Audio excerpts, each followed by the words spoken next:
Shalom. This week we read a very, very interesting Torah portion. The Torah portion is called Tisa, and it begins by speaking about the fact that when Moses is commanded to count the Jewish people, he's told very specifically not to count the people, not to count 1, 2, 3, 4, 5. Rather, he's told to collect a shekel, 1 shekel, from each person. We're talking about men from 20 to 60 years old. And then to count the shekels. And then you know how many people there are. And why does it say to do that? It's written here very, very clearly in the Torah portion. It says that each person has to give the exact amount, 1 shekel. And then it says like this, V'lo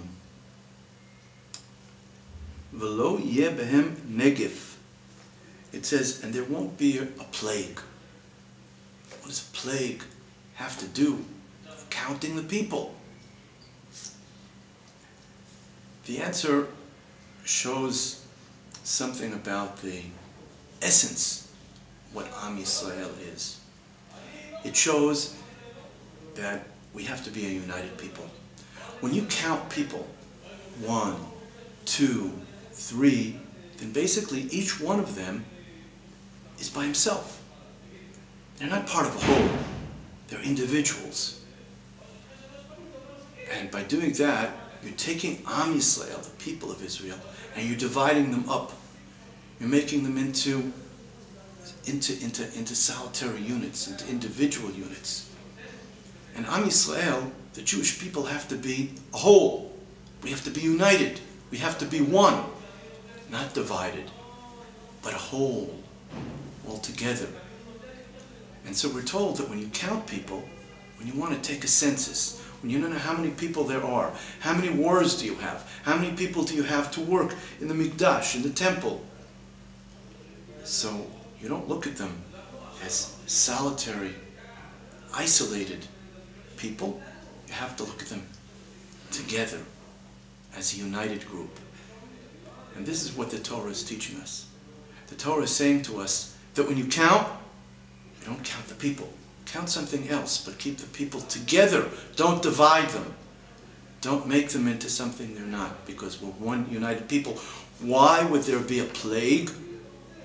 Why does God say here in the Torah that if you count the people, as was in the days of King David, when he counted the people and there was a plague?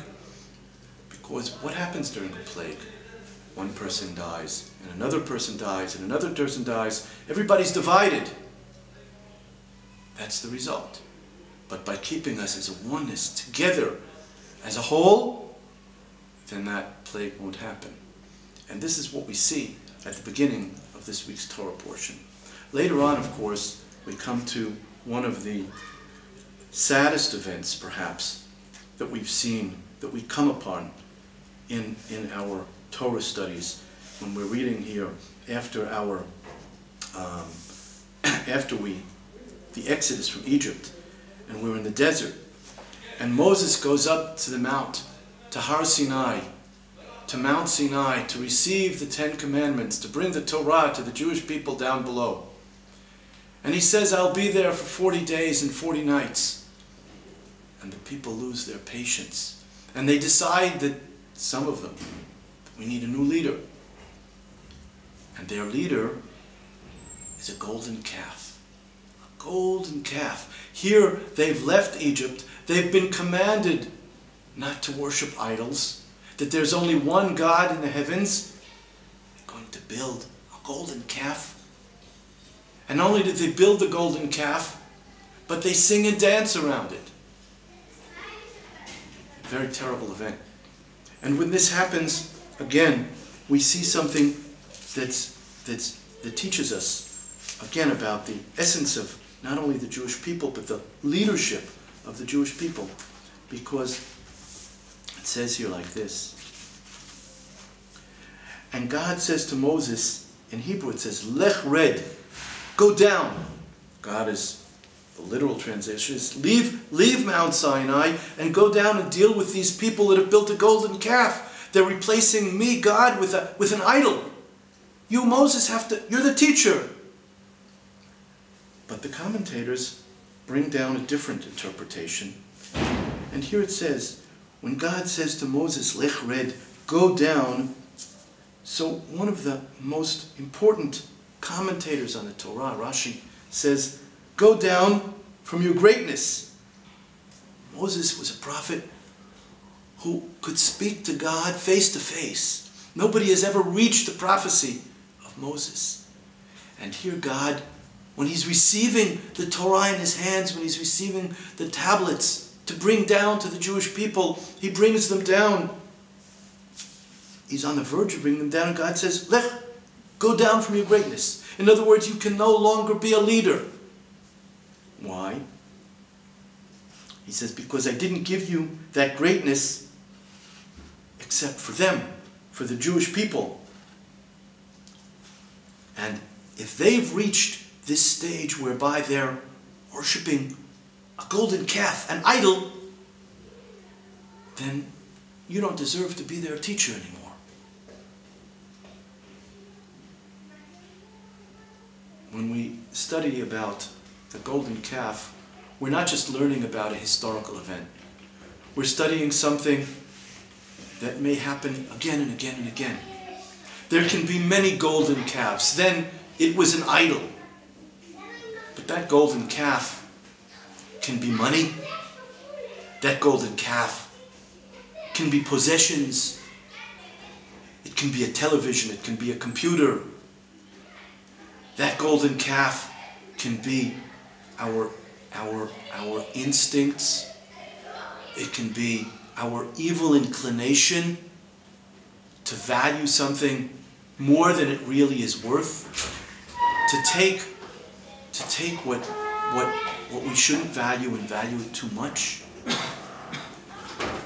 This is what happened in the desert so many thousands of years ago, and that has repeated itself over history, where we take items that really are of no value and we almost turn them into a deity and say that without that we can't live. What can we do? We have to take this lesson and we have to remember that the value of our lives comes from God above and from what He has commanded us to do, to study Torah, to live here in the land of Israel, to be good people, studying and praying and trying to do good for other people. It means living here in Hebron and ignoring the riches of what I might find someplace else. Not to bow down to the golden calf of the riches of other places in the world, but to be here and to do what God has commanded us to do. To live in our land, to live in our holy places, to pray in our holy places. This is the way that we can receive the atonement for what happened in the desert so many thousands of years ago. The atonement for what happened then is to live properly today, to make sure that we're not doing what we're not supposed to do, and making sure that we do follow their commandments. That's what we're doing here in Hebron. Thank you. Shalom.